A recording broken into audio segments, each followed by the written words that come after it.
breaking the 1 minute 27 second mark. That's faster than not only the supercars, but also quicker than Jorge Lorenzo's fastest lap in MotoGP. Not bad for a 40-year-old car. The Phillip Island event is now widely regarded as one of the best meetings of its type in the world, attracting both competitors and media from across the globe. Mike Dodson is widely regarded as one of the best Formula One riders on the planet, a former Team Lotus press officer and part of the BBC Formula One commentary team. Mike has a strong affinity with the island. Well, I fell in love with Phillip Island a very long time ago. I actually came here when the place was still being completed after the restoration, and I've followed its fortunes ever since. I've only been here once for an actual race meeting before, and that was about 5 years ago for this event, for the Historics event. And I thought it was a great meeting. In fact, I've been here more often than I've been to the Goodwood Revival in England. Apart from the amazing range of cars, the meeting also attracts a diverse range of drivers, this year including 2017 Bathurst winner David Reynolds, who drove Joe Collegia's Mustang in historic touring cars. Apex Steel, Joe Collegia is a sponsor of mine, and he just invites me to race some of his old cars. Some of his collection, he's got 6 of them here.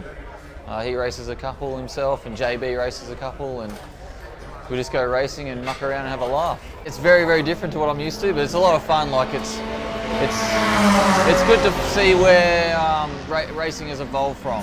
Like, you know, the car's very ancient. It's got, you know, drum brakes on the rear, you know, terrible tyres on it, lots of weight, doesn't turn very good, but it's got a really good engine. It sounds amazing, and that's what it was kind of like back in the day. So, you know, racing has evolved a lot since 1969. So, yeah, it's good to understand it. I feel very uncomfortable driving it though. It's very, very different to what I'm used to. So it's very ancient, and I feel kind of out of my league, but I'm having a good time.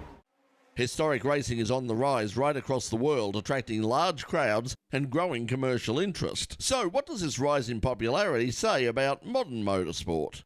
Well, I think the sport needs to be worried about historic racing only insofar as we don't know how long it will continue to be attractive to people.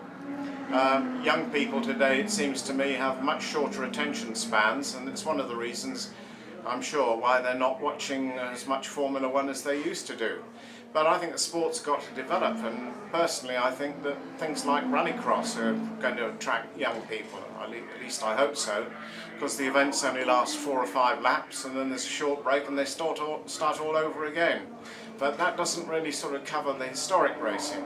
I think that as long as the prices to get into historic meetings are kept at a reasonable level, fathers will bring sons and daughters to events like this, and hopefully implant a love of old racing cars in them, and then we'll be able to carry on for the unforeseen future. Although the Phillip Island Classic is over for another year, it's not the only major historic event on the local calendar. With the annual Winton Historic in May, the Winton Festival of Speed in August, and the famous historic Sandown in early November, there's plenty more opportunities to see these classic machines on track once again. For more information, stay tuned to In Pit Lane. Yes, and of course the Phillip Island Historic is always the lead into the Albert Park Grand Prix, the Australian Grand Prix coming up in a couple of weeks' time. And when we come back after this break, we're going to be previewing the big event with our special guest from ABC Box of Neutrals, Mike Lamonato, and our own Jack Brennan. You're watching In Pit Lane. We're going to take a break and we'll be right back. Okay, now for our people watching at the, not sure, I think we came in a little bit late on, but anyway, you have us now, and that's the main thing. But I just want to say thank you. The reason that you're actually watching this program at all is, of course, thanks to our friends at the Australian Sports Sedan Association. And yeah, they're the people behind the Grunt Performance Victorian Sports Sedan Championship, which you saw last week on In Pit Lane. You might remember the first round at Sandown. The man who came out on top was Rick Newman in that ex-V8 supercar Falcon, now powered by a 6-litre NASCAR engine. Well, he will be back in action at the next round at Phillip Island coming up in May. But also coming up, You might remember we did a story a couple of years ago on Liam Hill's Hyundai Excel, DTM inspired thing. Got lots of reaction all over the place. At that stage, it was powered by, then a normally aspirated 4-cylinder engine. He then put a turbocharger on it, but no, that's not enough, because next time you see it, and hopefully it'll be ready by the second round, it'll be powered by a 750 plus horsepower 6-litre Chevy V8. So that's something to look forward to coming up. Also, we saw at the first round Dean Cam in the Corvette. Dean put in a great performance in the Formula 5000s in the last race on Sunday as well. So Dean is switched on. Paul Panesi in the Commodore, the XV8 supercar Commodore, was also up there. So lots and lots of great action coming up in the Victorian Sports Sedan Championship. So look, if you're one of those people who thinks, look, they don't make racing like they used to, they don't make race cars like they used to, there's no personality in the sport, Sports Sedans are back, and if you'd like to find out more about Sports Sedans, all you have to do is go to their website, www.sportsedan.com.au, and In Pit Lane and RMITV would like to thank the Australian Sports Sedan Association of Victoria for their support of In Pit Lane. Well, welcome back. Now, coming up is the Australian Grand Prix at Albert Park. We've just gone through the whole pre-season testing debacle. Well, was it a debacle? We don't know. We'll find out that in a moment. But as you saw earlier in the program from Phillip Island, we did catch up with Mike Dodson, one of the most experienced Formula One journalists in the world, former Team Lotus media person, also a member of the BBC commentary team. We caught up with Mike, and we asked him about pre-season testing and what he was expecting for season 2018. I'm always very hesitant to make forecasts based on the results of testing, and half of the testing was conducted in snow or rain, so that makes it even less reliable. But you have to say that Mercedes has the best chance, because they had a very good car last year, but it wasn't the best, and yet they managed to beat everybody else with it. They've had a winter to find out what was wrong with that car and to put things to rights. Now, on the other hand, you've got Red Bull and McLaren with Renault engines, and everything depends on how good that Renault engine is. So I'm not going to make any forecasts, but I wouldn't be surprised if it's a 5th championship for Lewis Hamilton. And finally, the big controversy, the halo, yes or no? Reluctantly, yes. If I was asked to explain that, I would say that because of accidents that have taken place, the international governing body had to take some sort of action. I don't like the action they've taken, but they would have laid themselves open to legal action if they hadn't done something to provide for the sort of accident that we saw in Japan 3 years ago. Well, they're just some of the comments from Mike Dodson, and if you want to see that interview in full, we'll be putting it up on the In Pit Lane YouTube channel probably in the next day or two. But to talk about the Grand Prix for 2018, both here at Albert Park and for the rest of the season, from ABC Grandstand's Formula One podcast, the Box of Neutrals program, is Michael Lamonato. Michael, welcome back. Good to be here, Brett. And alongside, introduced on camera for the first time, the voice that was alongside me at the Formula SAE Australasian Championships, Jack Brennan. Jack, welcome to the program. Awesome to be here. Thank you. Now let's get the elephant out of the room. We touched on it with Mike Dodson. Halo, your opinion?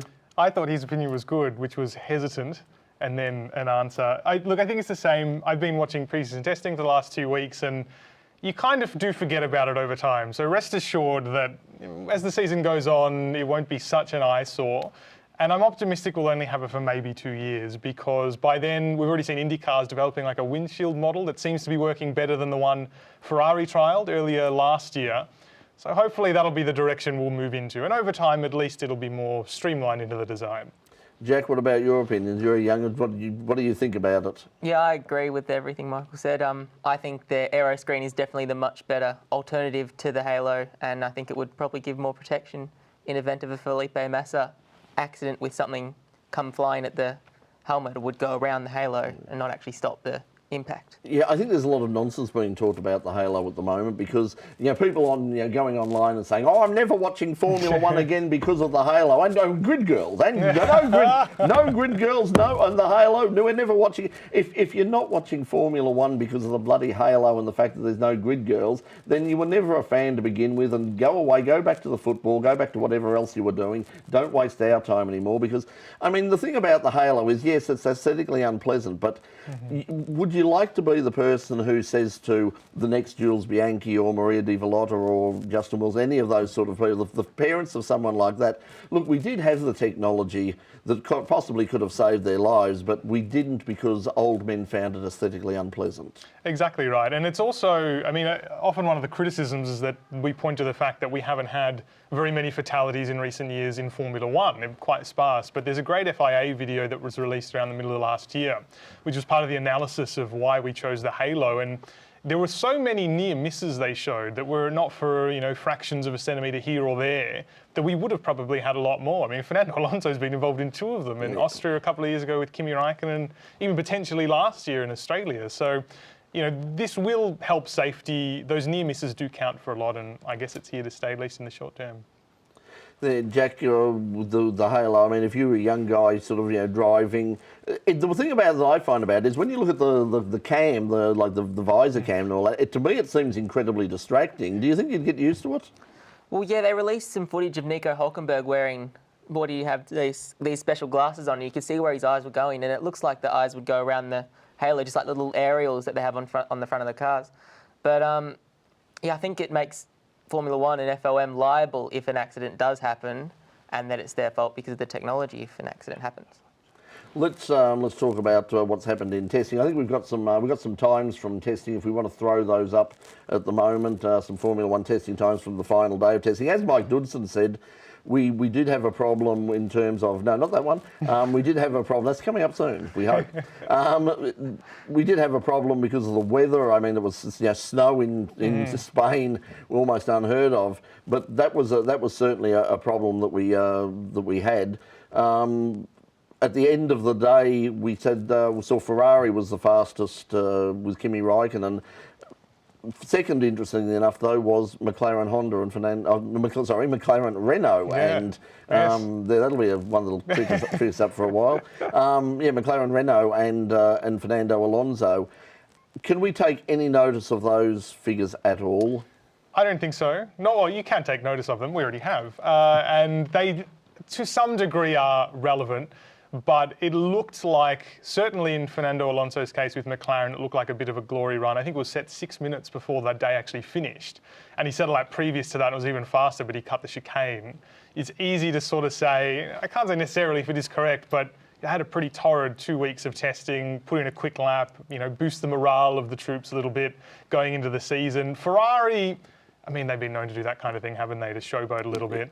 And they didn't look particularly happy for the 2 weeks. There were talks about their chassis. They've lengthened the wheelbase and they've improved the rake to look a bit more like the Red Bull racing car, and they haven't exactly mastered it yet. So it's intriguing to have them both up there, but I don't know that you can definitively say, well, these 2 cars are in the frame to be the 2 quickest cars. Well, we also saw in the early part of the stage that Red Bull were very quick as well. What about their form for season 2018? Daniel Ricciardo's talking it up a bit and says, I can actually win this. Can he? He could if the car were there, and the car does look very good, and that's the part that you've got to hang on to for Daniel Ricciardo. But the engine is the big question. Renault said they expect to start this season with roughly the same amount of power as they finished last season with, which wasn't a lot. It was not enough even then to even think about challenging for pole positions generally. And if they can't do that this year, then the Renault engine's probably too brittle to really turn it up in the race and try and make up those positions on Sunday. So you do have to wonder how much that's going to sideline them. If Mercedes has taken that step forward, regardless of whether Ferrari is competing with Red Bull or even ahead of them, that will make it difficult. And then, of course, there is the Max Verstappen factor specifically for Daniel Ricciardo to overcome. Yes, we might get onto the Max Verstappen factor in a moment. But right now, we're going to take a break here on In Pit Lane. We're going to be back in just a moment to find out more about the Formula One season ahead. And hopefully we'll have some live music as well, if we can find our musician. You're watching In Pit Lane. We'll be back in just a moment. Okay, so Bring Phillip, our musician tonight. Phillip Michael is coming in tonight, and we're going to set him up in a second. So this is for all of you watching live. So Phillip can come in, and we can get him ready and set up and ready to rock, literally.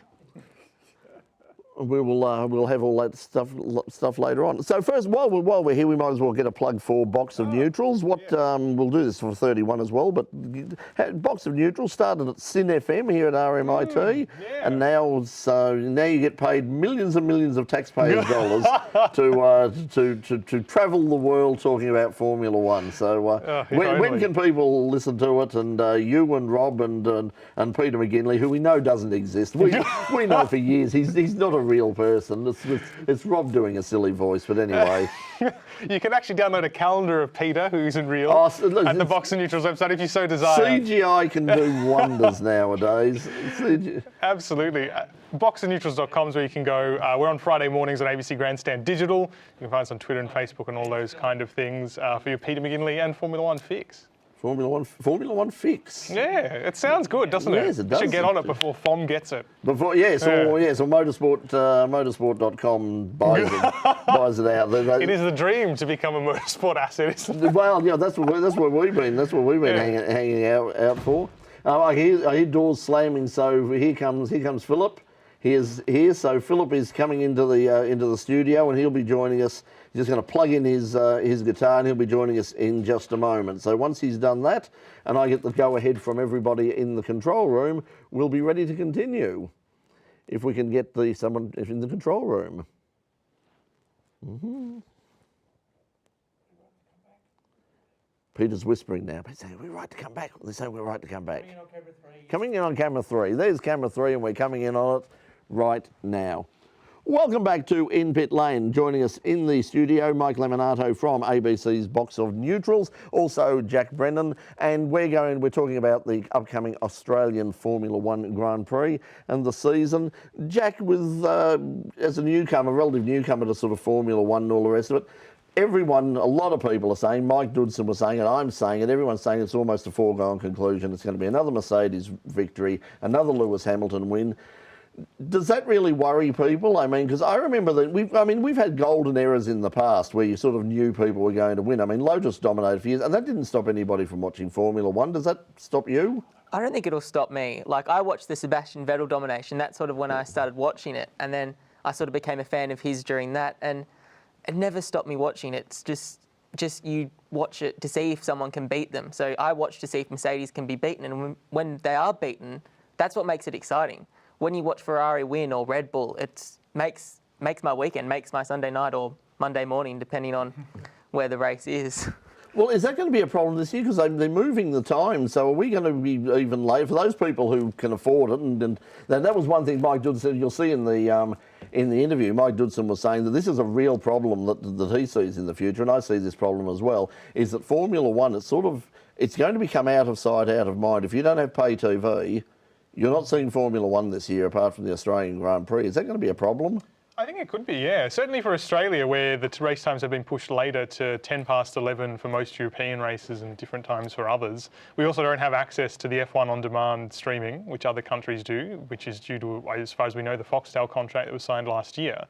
So I think there definitely is one because, yeah, there's no chance you can flick on the TV at 10 o'clock or whatever time at night and happen to see it. There'll probably less be news coverage now as well because there's a smaller viewership. So I think it is a problem Australia will have to overcome. And it's also, it's very difficult even for programs like us to even cover Formula One now because even if we get footage, even footage that is supplied to us by the teams now, we put it up and YouTube flags it as copyright. And we've got to go through a 6-week process to get Red Bull to send us a nice letter saying, no, we gave them that. They're allowed to use that. By that time the news is old and we've lost 6 weeks worth of viewers anyway, so we're not really going to bother that much with Formula One.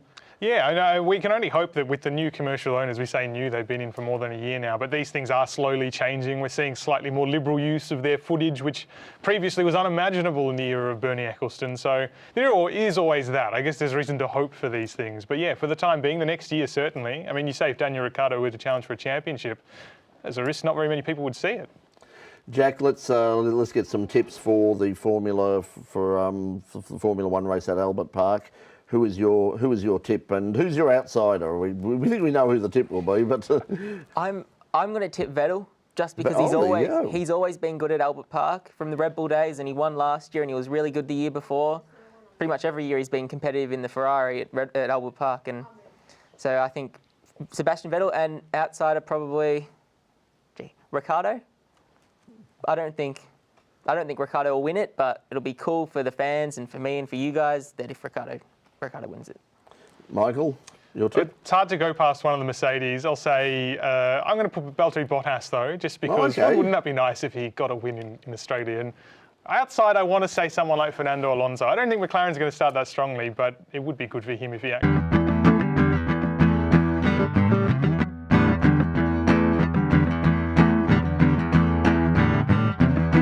Right at the start, I was moving pretty slow in the dark and all alone.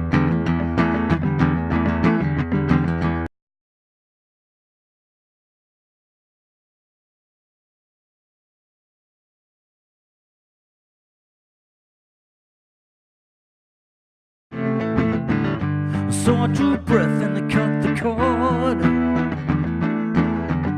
I could see my own thoughts. Gotta get back to the place I'm coming from. Gotta get back to where I'm from. Gotta get back to the place I'm running from. Gotta get back to where I belong. I measure time in an hourglass. I line them up, first to last. Looking in, you could see a glimpse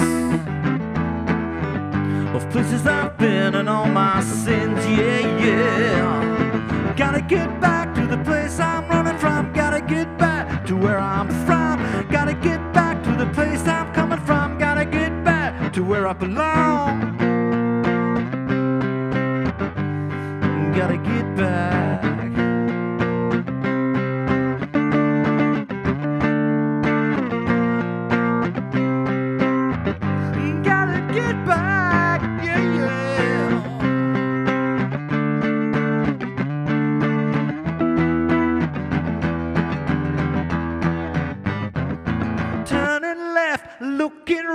Looking for loving and reading the sign. Like a wave returning to the shore, I'll be walking through that door. The pages turn, the candle burn. A lot to learn, we all burn.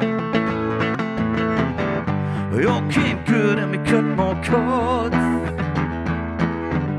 Started again, this revolving door. Swinging.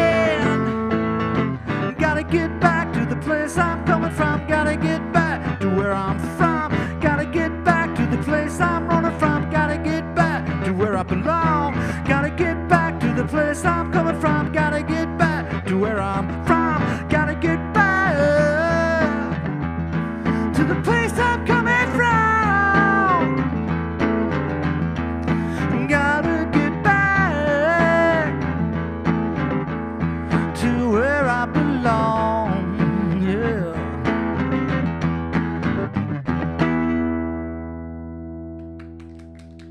Thank you very much.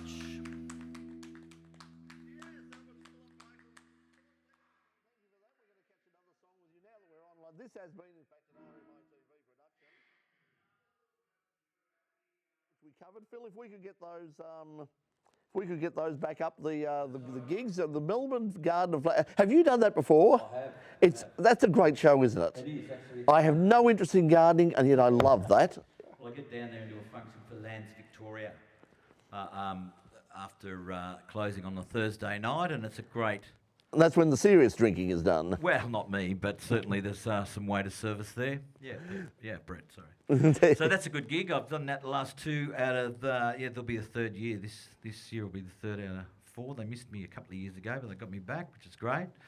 And I think Sunday week I'm at the Altona RSL with El Muso. With El Muso. My duo partner.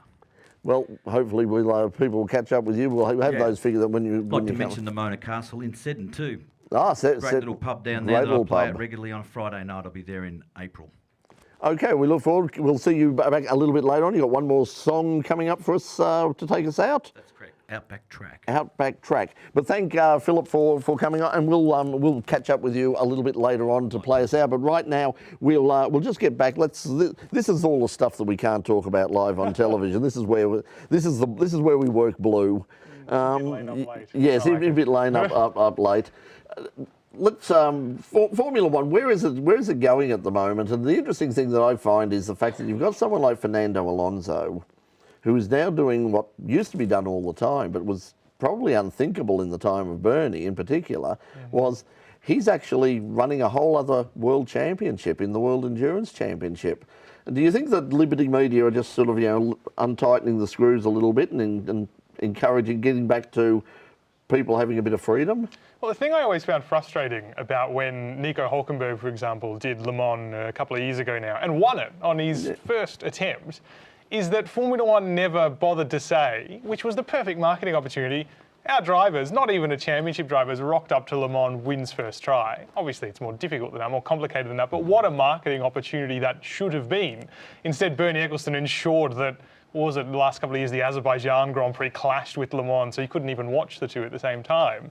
So this is a great opportunity for Formula One. We talk about making sure people can see it. Well, if you can't see the Grand Prix, maybe you can see the WEC. Fernando's in every round because he even got them to move Fuji out of the way of the United States Grand Prix. I mean, that's pretty... And straight into the path of Petit Le Mans at Road Atlanta, which is delighting the people at IMSA. Absolutely no end. It's upset virtually everybody except for Fernando Alonso and Toyota. Yeah, exactly. But what a feat that is. Jack, what about, you mentioned Sebastian Vettel, your favourite drivers at the moment? I mean, who are the people that you will be going to Albert Park? And if you could get if you get the gold pass and you could walk in and get all the autographs, who are the people that you want to see and want to talk to? Kimi Räikkönen. Who doesn't want to talk to Kimi Räikkönen? Oh, yes, I'll put my hand up there. I've talked to Kimi Räikkönen several times and I never want to do it again. Has he ever talked back? Yes. If you can get more than 2 words out of him, that'll be awesome. I'd have loved 2 words. I'd have loved 2 words from Kimi. It was just yes, no. You just need to cry in the grandstand. No. Then you can have a meeting with him. Yes. At least he didn't talk about when he went to the toilet. But anyway, Daniel Ricciardo, Sebastian Vettel, Nico Hülkenberg, they're the guys that I'd like to meet and have a chat to because I think they're all really interesting and they're all proper racers. And the thing is about those guys, I mean, that's why somebody was saying, I forget who it was just recently, was saying how important they thought Daniel Ricciardo was to Formula One in general, because he was just so marketable in terms of being the sort of person that you can put up and you can send into to the breakfast show, to a Tonight Show, to Jimmy Kimmel, to any of those sorts of shows, and you're going to get sort of entertainment out of him, whereas Kimi not so much. No, why do you like Kimi Räikkönen so much? Because I know he's got a huge fan base, and it's not, everyone's known. He's so funny. He's just blunt. He just says it how it is. That's true. Look, that's a fine reason. Not saying you can't like him. His job is to race cars, and that's what he does. And then he goes home. He could do it better though. He could do it better these days. But when I started watching, he wasn't even in. It was 2011, and he was on his gap year rallying. Then he came back to Lotus and said that comment in Abu Dhabi, leave me alone, I don't know what I'm doing. And that's when I'm like, this is the guy. That particular bit of radio commentary was the making of Kimi Räikkönen as a cult figure, wasn't it? Yeah, that, and I mean, you mentioned the bathroom comments on the grid, which well worth a YouTube. We're on YouTube. We're on YouTube. Yeah. Open a tab. Not yet, but open a tab. So now that's interesting because Kimi Räikkönen, a lot of people were surprised that he's actually got another year with Ferrari. The talk now, I mean, you do have a better idea of this, but the word that I've heard around is that the replacement, some people were saying that Ricciardo was being sort of looked at as his replacement. It seems now from what I'm hearing is that he might have been leapfrogged by Leclerc. Possibly. It's going to depend a lot on how Leclerc does this year. Obviously had a huge year last year in Formula 2. It's a great GP2, name, isn't it? I know, right? Leclerc. He seems like he's destined for smaller things, but no, he's a driver. Yes, potentially that could be him next year. Depends how well he does at Sauber. If not, then Ricciardo could be in the frame, but of course he wants to make that decision earlier, before the mid-season, I think, from memory. But Red Bull will give him the time. But then the question is, if, let's say they offered Ricciardo a contract, you know you've really only got, not necessarily only have 1 year, but you know that year has to be outstanding because Leclerc's going to find his way there one way or another. He's not going to stay at Sauber for more than a couple of years at best. So you need to back yourself to beat Vettel, which he already does because we know he's done it at Red Bull Racing. But then knowing that, would Vettel like him there? We don't know if he has a veto power. I don't know if he does. I don't think he does, but possibly he does. We know Marchione also likes to stir things up. Maybe he wants Vettel to be a bit angry about it. So it will be really interesting to see what happens to that seat, but surely it can't be Raikkonen again. The point is, if he doesn't go to Ferrari, where does he go if he doesn't stay at Red Bull? If they decide that, no, you've made a decision, you obviously want to move on, where the hell would he go that would be competitive? Not really anywhere. I mean, if he were to know now that he wasn't going to stay at Red Bull Racing, you'd be hoping Bottas really does a terrible job this year because it's the only other place you could go. I mean, McLaren might be a good seat, but they've got all these youngsters lining up now. And, if Fernando Alonso were to leave, it implies the car's no good, in which case, why would you want to go there? The only other thing I can think of is Renault, which is on the up and potentially could be strong this year, maybe podiums, that might be optimistic, but they want to mature in the next 2 years to be championship contenders. Carlos Sainz is still a Red Bull driver. He's contracted to Red Bull, he's loaned. So he's the one. Yeah, exactly, it could be a straight swap. That's the only exit path I could imagine if Daniel Ricciardo really wanted to leave Red Bull Racing that could be viable, an opportunity to build a team around him. Could those two work together? I mean, Carlos Sainz and Max Verstappen in the one team? Maybe their dads have to stay out of the garage. But they didn't really work at Toro Rosso though.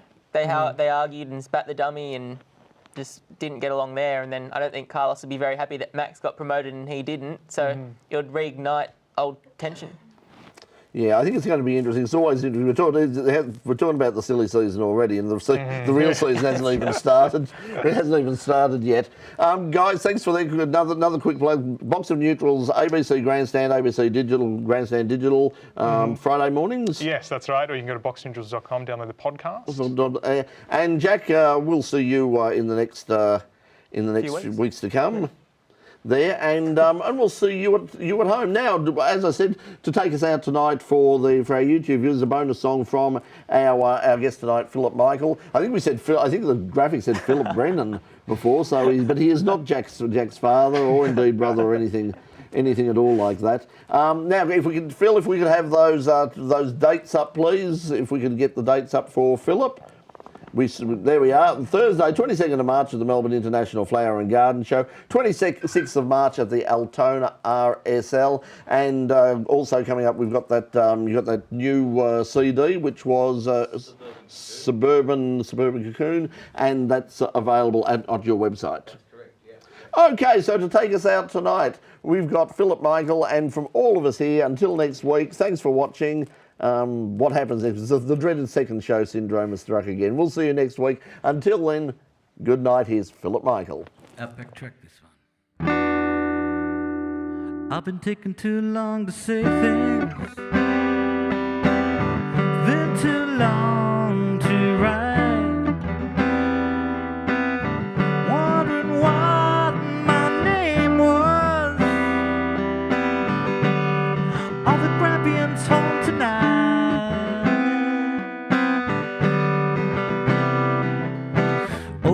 And overs bold, a few maidens I left home in the middle of nowhere, going off on an outback track.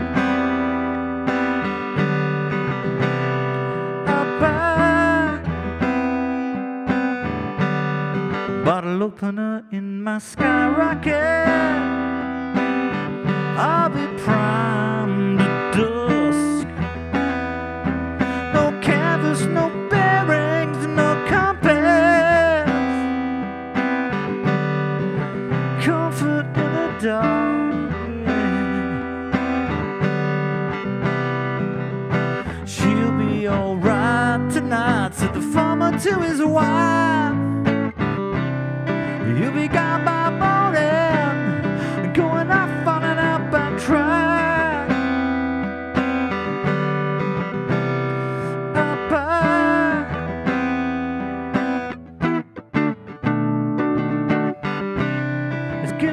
Tonight, in the middle of nowhere,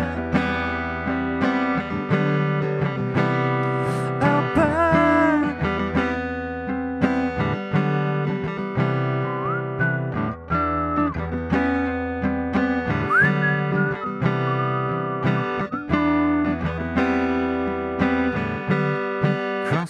city life I arrived here. My girlfriend's got a flat back, and I've been user-friendly. My arms in concrete tram tracks, silly city six-pack, overs and overs bold. A few minutes I left home, in the middle of nowhere, going off on an outback track. Outback.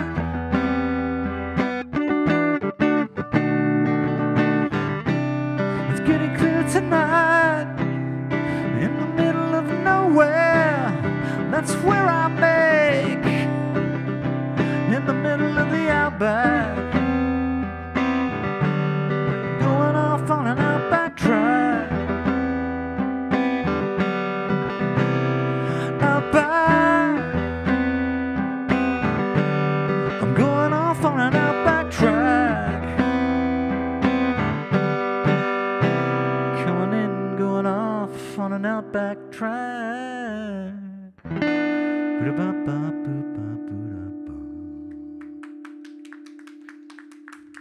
Thank you very much.